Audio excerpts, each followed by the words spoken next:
Hello বন্ধুরা, শুভ সন্ধ্যা। আজকে অনেক দিন পরে একটা ব্লগ শুরু করলাম।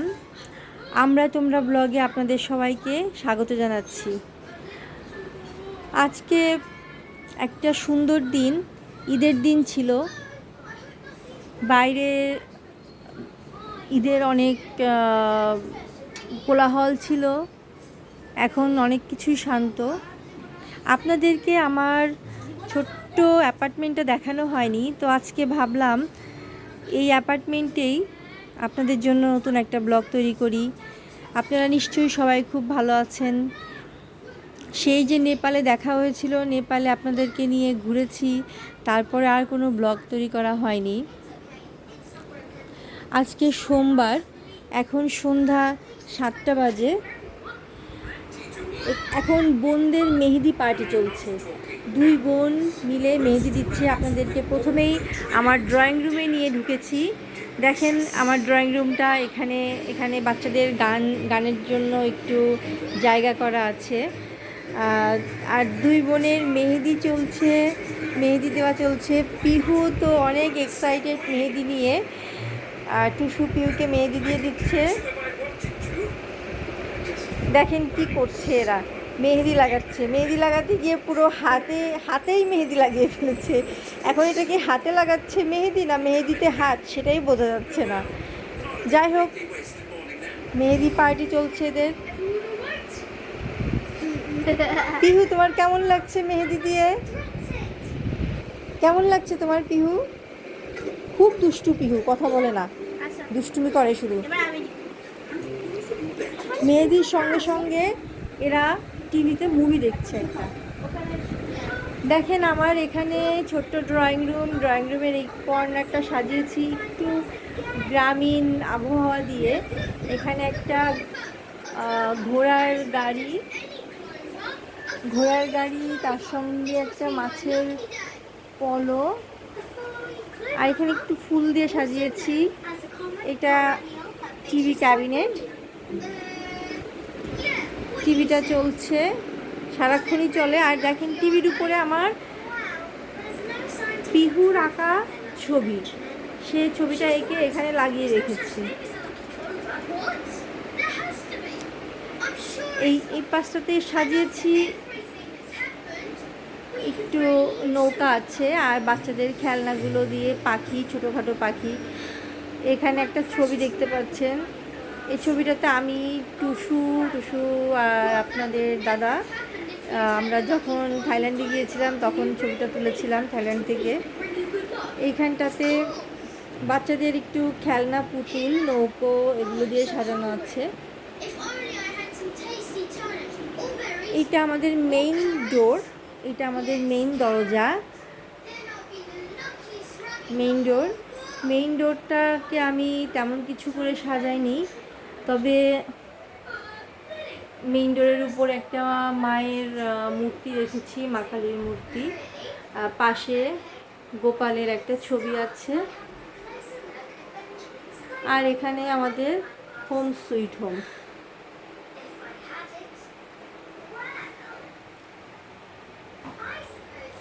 এখানে একটা লোবার আছে। একটু দাঁড়ান, লাইটগুলো দিয়ে নিই, লাইটগুলো দিলে আপনারা একটু ভালো দেখতে পাবেন। এখানে বেশ কয়েকটা লাইটের ব্যবস্থা আছে। লাইট তো অনেক দেওয়া আছে আমাদের, শুধু লাইটই লাইট, এত লাইট দিয়েছে যে আমি সুইচগুলো অনেক সময় ভুলে যাই কোনটা কোন লাইট, আমি সুইচই মনে রাখতে পারি না, বড় অশান্তি লাগে আমার কাছে। দেখেন এখানে একটা লাইট জ্বলছে, এখানে আরেকটা কোথায় যে একটা লাইট জ্বললো আমি ঠিক বুঝতেই পারলাম না, এতগুলা সুইচ দিয়ে রাখছে। এখানেই জ্বলছে, ড্রয়িং রুমের এই পাশটাতেই বেশি লাইট জ্বলে ফেলছে। এই পাশে একটু বন্ধ করে দিই। ড্রয়িং থেকে এখানে পিহুর সাইকেল, তার খুব পছন্দের সাইকেল এটা। এই সাইকেলটা আমরা বারান্দায় রাখতে পারি না, কারণ সে এটা ঘরের মধ্যেও চালায়, বাইরে তো চালাই, সেটা ঘরের মধ্যেও চালায়।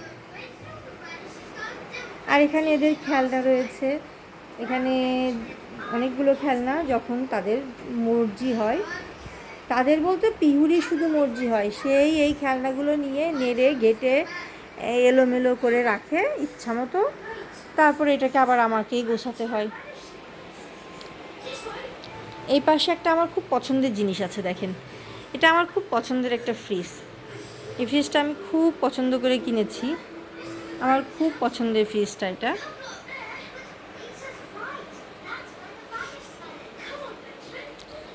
দাঁড়ান, এখানকার লাইটটা দিয়ে দিই। এখানে আমি সবসময় ছোটো লাইট দিয়ে রাখি, কেন জানেন?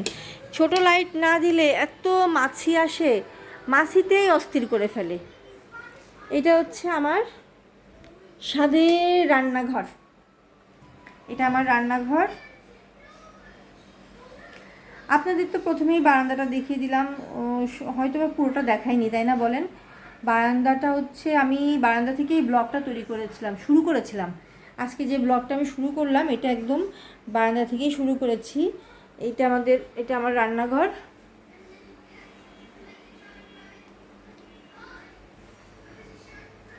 রান্নাঘর লাইট অফ করে দিই।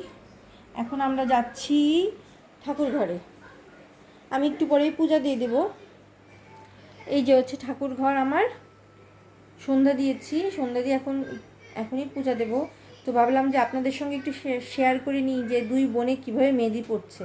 আমি দেখছি আর হাসতেছি যে দেখি কি করে দুই বোনে মেহেদি লাগাচ্ছে, একজন একজনকে লাগাচ্ছে, আর একজন বলতেছে, বড়জন লাগিয়ে দিচ্ছে আর বলতেছে দেখো ভালো হয়েছে, ভালো হয়েছে, বলো ভালো হয়েছে, বলো ভালো হয়েছে। দেখেন, এইটা ঠাকুর ঘরে একটা আমি ছোটো করে বেসিন রেখেছি, এই যে দেখেন, ঠাকুরের থালা বাসন বেসিনে এখানে ধুই। বলেন এই ঠাকুর ঘরে বেসিন না থাকলে কেমন লাগে? বেসিন না থাকলে একটু ভালো লাগে না? এটা হচ্ছে ঠাকুর ঘরের উপরের অংশটা, একটা ছোট করে আলমারি রেখেছি ঠাকুরের থালা বাসন কাপড় চোপড় রাখার জন্য। এটা হচ্ছে আলমারিটা।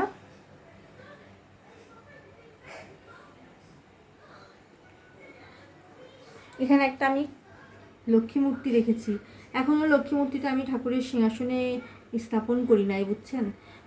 জানেনই তো, ছোট ছোট বাচ্চা নিয়ে চলি, লক্ষ্মী ঠাকুরকে স্থাপন করলে অনেক কিছু করতে হয়, সুতরাং আমি লক্ষ্মী ঠাকুরকে নিই নাই। প্রভু, রাধা গোবিন্দ, গৌরনীতা এদেরকে নিয়েই পূজা দিই।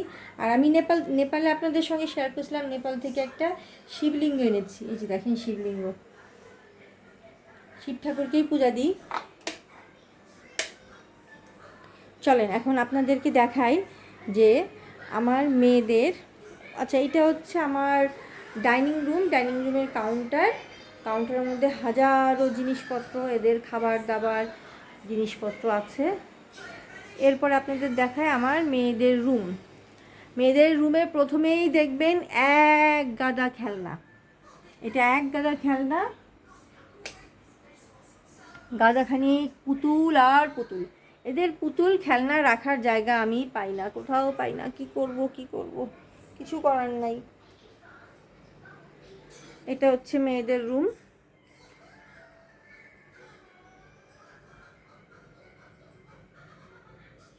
তাদের বিছানা কি আর বিছানা রাখে? তারা বিছানা রাখে না, দেখেন কি করে রেখেছে। তবে মেয়েদের রুমই বলি, ছোটরা তো আমার সঙ্গেই ঘুমায়, ছোটজন, তার আর কি। এরপরে আছে আমাদের বেডরুমটা, এটা আমাদের বেডরুম। প্রথমে এক বুকশেলফটা আছে, এরপরে আমরা বারান্দায় দেখাচ্ছি। বেডরুমের সঙ্গে একটা বারান্দা, ড্রয়িং রুমের সঙ্গে একটা বারান্দা। বেডরুমের বারান্দাটা অনেক সুন্দর, আমার খুব ভালো লাগে এই বারান্দাটা। আর সবচেয়ে বড় কথা কি জানেন, এই বেডরুমের বারান্দাতে আমি অনেকগুলো গাছ লাগিয়ে দিয়েছি। দাঁড়ান আপনাদেরকে একটু লাইট দিয়ে দিই, লাইটটা দিলে কীভাবে বুঝতে পারবেন, দাঁড়ান। বেডরুমের বারান্দার সঙ্গে যে লাইটটা আছে সেটা একটু দিয়ে দিই। এই দেখেন, এটা হচ্ছে আমার গাছ, এখানে একটা টগর গাছ আছে, টগর গাছের পাশে একটা বেলি গাছ, একটা কারিপাতা গাছ তার সঙ্গেই লাগিয়েছি। এই যে কারিপাতা গাছটা নতুন নতুন পাতা ছাড়ছে, খুব সুন্দর লাগছে দেখতে। আর তুলসী গাছ, আমার এত তুলসী গাছ হয়েছে না এবার, সত্যি খুব ভালো লাগছে দেখতে। আর নীলকণ্ঠ ফুল গাছ তো অনেক, অপরাজিতা যেটাকে বলেন আপনারা, এই দেখেন অপরাজিতা, এখানে একটা গ্রিলের সঙ্গে উঠেছে, খুব সুন্দর দেখা যায়। কিন্তু জানেন ফুল আসছে না, এবার গাছগুলো গ্রিলের সঙ্গে সুন্দর করে উঠে গেছে, কিন্তু ফুল আসছে না। তারপরেও ভাগ্য ভালো, আজকে কালকে দুইটা ফুল ফুটেছে। কিন্তু এই যে 6-7 মাস আগে জানেন না কত ফুল আসতো, 20-21টা পর্যন্ত ফুল আসতো। দেখেন এইখানে একটা আমার স্বাদের অ্যালোভেরা গাছ, অ্যালোভেরা গাছটা এত সুন্দরভাবে উঠেছে, ফুলে ফেপে উঠতে উঠতে একদম নিচ পর্যন্ত পড়ে গেছে। এখানে দেখেন, এখানে কিন্তু মাটিও নাই, কিছুও নাই, এটার উপরেই গাছ হয়ে গেছে। দেখেন অবস্থা, ইচ্ছা মতো ওরা ছড়াচ্ছে। ঠিক আছে বাবা, ছড়াও তোমাদের যত ইচ্ছা। এইখানে হচ্ছে আরও একটা কাটা ফুল, এটা লাল রং হয়, আজকে ফুল নাই, লাল রঙের কাটা ফুল একটা। তুলসী গাছ, অনেক তুলসী গাছ হয়েছে এবার, তার সঙ্গে নীলকণ্ঠ ফুল গাছ অর্থাৎ যে অপরাজিতা গাছ যেটা। এখানে আর একটা অ্যালোভেরা আছে, আর এখানে একটা বুঝছেন আলমান্ডা লাগিয়েছিলাম। আলমান্ডা লাগানোর পরে জানেন তো অনেকগুলো ফুল দিল, বেশ কয়েক মাস ফুল দিল, কিন্তু এখন আর অনেক দিন হয়েছে ফুল দিচ্ছে না। কি জানি বাপু, এটার কি এখন সিজন না কি, আমি আবার জানিও না এটার কখন সিজন না। এখানে একটা আমার জবা গাছ আছে, জবা গাছটা কিনেছিলাম অনেক বছর আগে। এই গাছটা কেনার পরে এত ফুল দিয়েছে, কি সুন্দর লাল লাল জবা, দুটো কিনেছিলাম, একটা লাল একটা হলুদ। জানেন না অনেকগুলা করে ফুল দিয়েছে, আর ফুলের সাইজও বিশাল বড়। তারপরে 2 বছর হলো গাছটাতে একটুও ফুল আসে না, 2 বছর হলো না, মাঝখানে একটা ফুল দিয়েছে, কিন্তু এখন কি জানেন একটা ফুলও দিচ্ছে না। খুবই কষ্ট লাগে আমার, ভাল লাগে না, কি করব। তারপরে রেখে দিয়েছি, থাক, এত আদরের গাছ, যত্নের গাছ। দেখেন বাইরেটা কি সুন্দর দেখা যাচ্ছে। এটা আমাদের রাকিন সিটির সবগুলো বিল্ডিংগুলোই সেম। দেখেন কি সুন্দর দেখা যাচ্ছে, এই সন্ধ্যার সময়টা এত ভালো লাগে, বাইরে এত বাতাস, এত সুন্দর, খুব ভালো লাগে, খুবই সুন্দর লাগে, দেখতে ইচ্ছা করে, তাকিয়ে থাকতে মনে হয় যে বারান্দায় এসে চুপচাপ বসে থাকি, দেখি শুধু বাইরেটা। এখানে আমার সবচাইতে পছন্দের একটা গাছ আপনাকে দেখাই, আপনাদের দেখাচ্ছি। এই গাছটা হচ্ছে বেল গাছ। দেখেন এই যে বেল গাছটা আমার এত পছন্দের, আর এবছর জানেন তো বেল গাছের পাতাগুলোও এত সুন্দর হয়েছে, মানে অনেক পাতা ছেড়েছে, নতুন পাতা ছেড়ে এত সুন্দর হয়েছে গাছটা, খুব ভালো লাগছে। আর তার মাঝে কি হয়েছে, একটা মধুর একটা ঘটনা, একটা ভালো ঘটনা কি জানেন, আমি কতগুলো বেলের বীজই ফেলে দিয়েছিলাম গাছের নিচে, বাজার থেকে কিনে বেল খেয়েছি, সেই বেলের বীজই এখানে গাছের নিচে রেখে দিয়েছিলাম, সেখান থেকে দেখেন কতগুলো গাছ হয়েছে। দাঁড়ান দেখাচ্ছি, একটু সামনে গিয়ে দেখাই। এই দেখেন,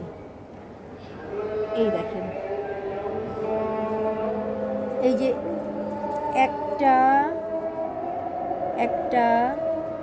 এখানে একটা, দুটো, এখানে একটা, তিনটে, এখানে আছে কতগুলো দেখেন, এখানে অনেকগুলো গাছ, 4টা 5টা 6টা করে অনেকগুলো, প্রায় 10-12টা গাছ হয়েছে। আর তুলসী গাছ তো খুব অনেক হয়েছে তুলসী গাছ। তার মাঝে একটা মজার জিনিস আছে জানেন, দেখবেন।